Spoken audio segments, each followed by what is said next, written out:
আমরা প্রতিনিয়ত অনেক সাধারণ জিনিস ব্যবহার করে থাকি, কিন্তু কখনো ভেবে দেখেছি কি এই সব সাধারণ জিনিসের মাঝে লুকিয়ে থাকতে পারে কিছু অবাক করে দেওয়ার মতো বৈজ্ঞানিক রহস্য। চলুন আজ কিছু নতুন উপাদান নিয়ে একটা ছোট্ট পরীক্ষা করি।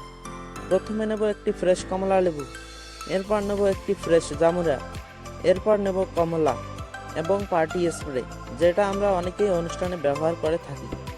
প্রথমে ফ্রেশ কমলা লেবু নেব। কমলা লেবুর খোসা একটু ছিলিয়ে নিয়ে সেটিকে আগুনের কাছে নিয়ে যদি চাপ দেয়, তাহলে খোসা থেকে এক ধরনের তরল পদার্থ বেরিয়ে আসে। এই তরল পদার্থে থাকে সাইট্রিক অ্যাসিড, যা আগুন জ্বালাতে সাহায্য করে। এবার নেব কমলার খোসা।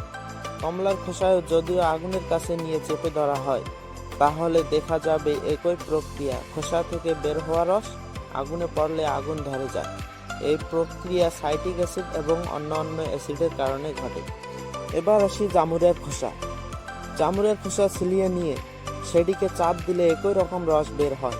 এই রসের মধ্যে সামান্য পরিমাণ সাইট্রিক অ্যাসিড বা অনুরূপ রাসায়নিক থাকতে পারে, যা আগুনের স্পর্শে এলেই সঙ্গে সঙ্গে জ্বলে ওঠে। এগুলো তো ছিল প্রাকৃতিক উপাদান।